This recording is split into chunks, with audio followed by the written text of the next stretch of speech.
मार्च 2004, जगह जम्मू कश्मीर का शोपिया नगर। हिजबुल मुजाहिदीन के दो खतरनाक कमांडर अब्बू सब्जार और अब्बू तोरारा एक खुफिया जगह पर छिपे हुए थे। दोनों की पैनी निगाहें कैमरे के बाहर चूल्हे पर कहवा बना रहे इफ्तिकार भट्ट पर थी।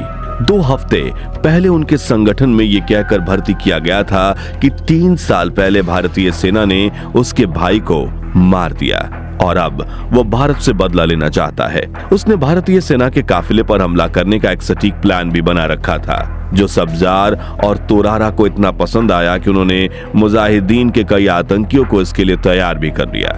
लेकिन दोनों के मन में इफ्तिकार को लेकर एक अजीब सी बेचैनी थी। दोनों के पास 2 AK-47 राइफल्स थीं। तभी अबू सब्जार ने अपनी सिगरेट का एक कश लिया और तोरारा की तरफ देखते हुए बोला, क्या तुम फिर से उसके साथ बात करना चाहते हो? इतने में इफ्तिकार भट्ट कहवा लेकर कमरे में दाखिल हो जाता है। 6 फुट 2 इंच लंबा, बाल बड़े और लंबी दाढ़ी रखने वाला हट्टा खट्टा इंसान। वो दोनों कमांडरों को कहवा देता है। तभी तोरारा अपनी कठोर आवाज में इफ्तिकार से कहता है, मैं तुमसे आखिरी बार पूछूंगा, आखिर तू है कौन? तब इफ्तिकार अचानक से अपने कंधे पर लटकी AK-47 उतारकर तोरारा के सामने पटक देता और कहता है, भाईजान, अगर मुझ पर शक है तो ये बंदूक लो और मुझे गोली मार दो।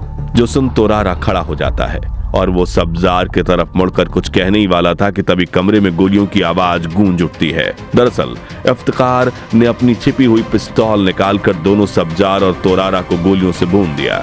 जिसके बाद वो खाट पर बैठता है और आराम से अपना कहवा पूरा करता है। और ये कोई और नहीं बल्कि भारतीय सेना के जाबाज जासूस मेजर मोहित शर्मा थे, जो इफ्तिकार भट्ट बनकर सिर्फ 2 हफ्तों में हिजबुल मुजाहिदीन के टॉप कमांडर्स के करीब पहुंच जाते हैं और उन्हें सीधा ऊपर पहुंचा देते हैं। मेजर मोहित शर्मा, जिन्होंने अपने बाल बढ़ाए, दाढ़ी बढ़ाई, आतंकी संगठन में शामिल हुए, उनकी आंखों में आंखें डालकर झूठ बोला, हफ्तों तक भरोसा जीता और फिर एक पल में उनकी छाती में गोली दागकर जहन्नुम भेज दिया। ये वो शेर थे जो हाथ में हथियार लिए भेड़ियों के बीच अकेले खड़े रहे, जिनके नाम से आतंकी थर-थर कांपते थे और जिन्होंने कई स्पाई ऑपरेशंस करने के बाद 21 मार्च 2009 के दिन जंग के मैदान में लड़ते हुए 4 आतंकियों को मार गिराया और खुद वीर गति को प्राप्त हो गए, जिसके बाद भारत सरकार ने उन्हें अशोक चक्र से सम्मानित किया। कहा जा रहा है कि हाल ही में मशहूर हुई फिल्म धुरंधर में रणवीर सिंह का किरदार मेजर मोहित शर्मा की कहानी से ही प्रेरित है। और आज के इस वीडियो में हम बात करेंगे मेजर मोहित शर्मा जैसे ही भारत के उन शेरों की, जिन्होंने मौत को सिर्फ गले नहीं लगाया बल्कि उनकी आंखों में आग डालकर यह कहा, दम है तो मौत के नाम से डरा कर दिखा।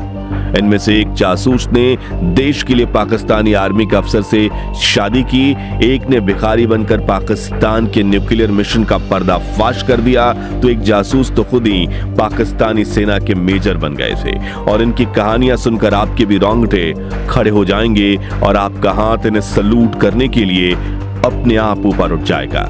लेकिन उसके पहले इन जाबाज जासूसों के सम्मान में इस वीडियो को लाइक जरूर कर दीजिए। मेजर मोहित शर्मा के बाद भारत के नंबर 2 के जासूस, जिन्हें भारत का जेम्स बॉन्ड कहा जाता है, घातक दिमाग और शातिर चाल वाले अजित डोभाल, स्पाई मास्टर और 21वीं सदी के चाणक्य के नाम से जाने जाने वाले अजित डोभाल आज भी सिर्फ उनके नाम से पाकिस्तान कांप उठता है।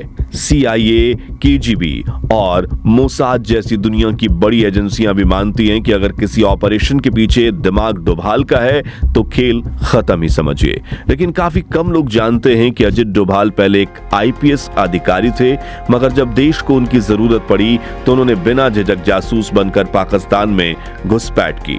1970 के दशक में जब पाकिस्तान न्यूक्लियर बम बनाने की तैयारी कर रहा था, तब रॉ ने उन्हें कहौता भेजा, जहां उन्होंने भिखारी का भेष बनाकर महीनों रिसर्च सेंटर के बाहर बैठकर पाकिस्तान के गुप्त न्यूक्लियर मिशन की सारी जानकारी निकाली। वैज्ञानिकों और गार्ड्स से दोस्ती करके उन्होंने ऐसे ऐसे राज खोले जिसकी किसी को कल्पना भी नहीं थी। वो तो वहां तक कर गए कि वैज्ञानिक जहां बाल कटवाते वहां से बालों की लत उठाकर भारत भेजते और टेस्ट में साबित हो गया कि पाकिस्तान सचमुच परमाणु बम बना रहा है। इन 7 वर्षों में डोभाल कई बार पकड़े जाने से बचे, कभी भीड़ में दाढ़ी गिर गई तो कभी कान देखकर शक हुआ, लेकिन हर बार वो बचकर निकल गए और फिर भी किसी नए शहर में गायब हो गए। पाकिस्तान में उनके इस अंडरकवर ऑपरेशन ने भारत को वो जानकारी दी जिसने आने वाले दशकों में पूरे दक्षिण एशिया की सुरक्षा की नीति बदल दी, और इनके इसी वीरता भरे कार्यों के कारनामों के लिए उन्हें भारत के दूसरे सबसे बड़े शौर्य वीरता पुरस्कार कृति चक्र से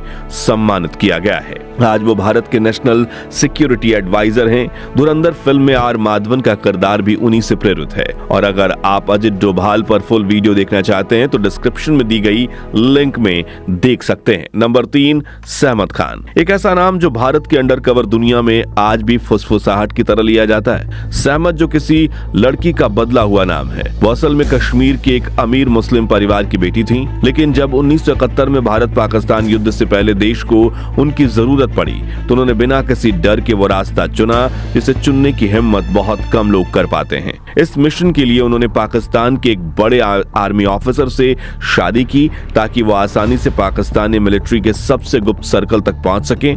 पाकिस्तान में रहते हुए उन्होंने कई महत्वपूर्ण जानकारियां भारत तक पहुंचाई, लेकिन सबसे अहम खुलासा था पाकिस्तानी नेवी का वो खतरनाक प्लान जिसमें वे INS विराट को डुबाने की तैयारी कर रहे थे। सहमत की भेजी गई इस खुफिया जानकारी ने ही भारत को इस हमले को नाकाम करने में मदद की थी और हजारों सैनिकों की जान बच गई। मिशन पूरा करने के बाद सहमत भारत लौटी, तब वह गर्भवती थी।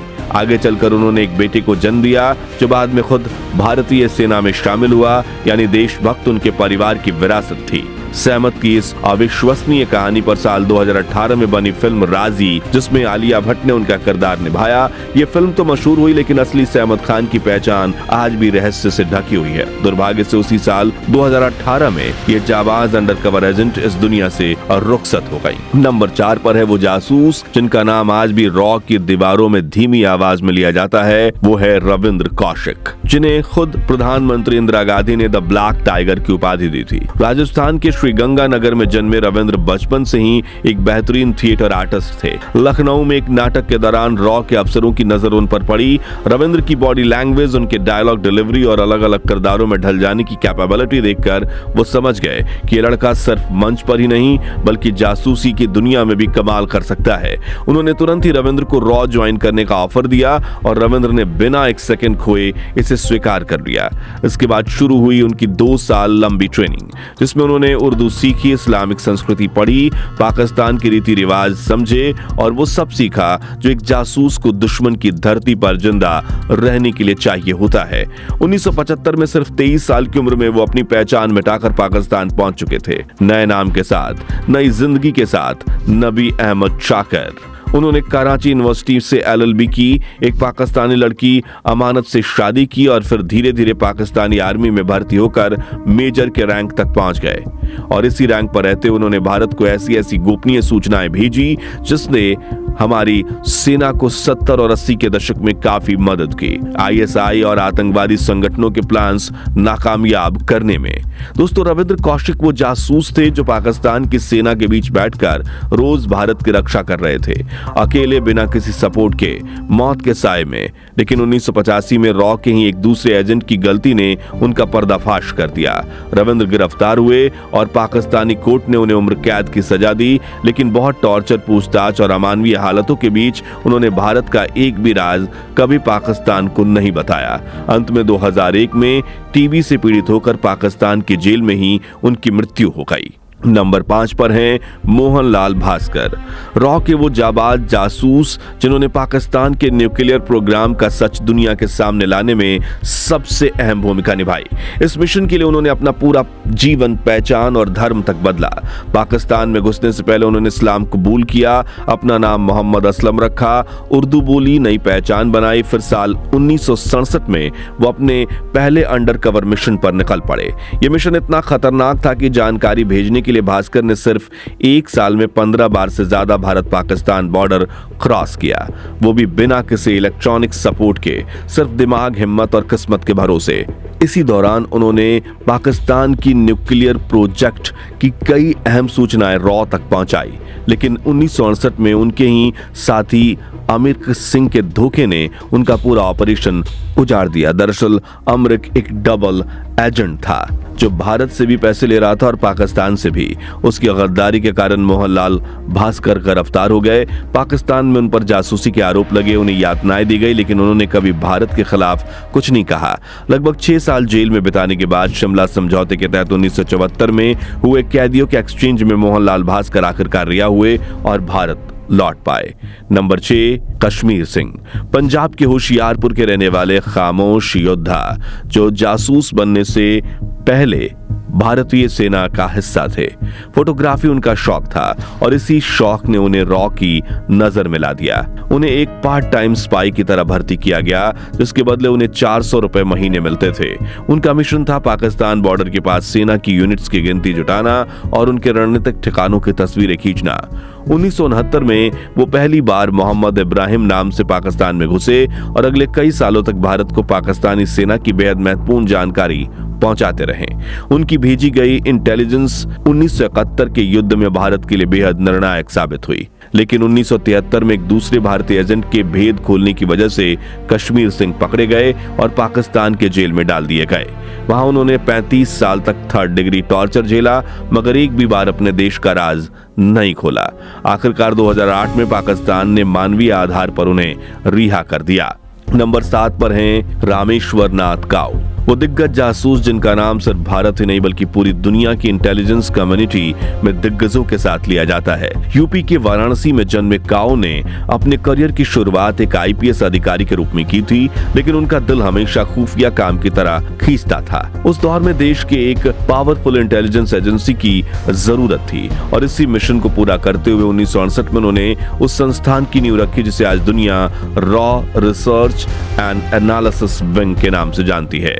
वे इतने रहस्यमय, इतने शांत स्वभाव के थे कि उनकी जिंदगी के बारे में आज भी किसी को बहुत कम जानकारी है। उनके ऑपरेशंस, उनके नेटवर्क, उनकी दुनिया सब कुछ गोपनीय परतों में दफन है। लेकिन एक बात से सभी सहमत हैं कि अगर भारत के पास आज रॉ जैसी शक्तिशाली खुफिया एजेंसी है तो उसका असली श्रेय रामेश्वर नाथ काऊ को जाता है। लेकिन दुर्भाग्य से 2002 में 83 साल की उम्र में इस महान जासूस का देहांत हो गया। तो दोस्तों, ये थे वो महान भारतीय जासूस जिन पर हर भारतीय को गर्व होना चाहिए और जिनकी कहानी सुनकर दुनिया भर के स्पाइसेस भी दांतों तले उंगलियां दबा लेते हैं। वैसे इन जासूसों की वीरता को लेकर आप क्या कहना चाहेंगे, कमेंट्स में बताइए। ये वीडियो अच्छा लगा हो तो इसे जितना हो सके लाइक शेयर करके हर भारतीय तक पहुंचाइए और ऐसे ही रोंगटे खड़े कर देने वाले वीडियोस देखते रहने के लिए हमारे चैनल को सब्सक्राइब करके पास वाली घंटी जरूर बजा दीजिए। जय हिंद, जय भारत।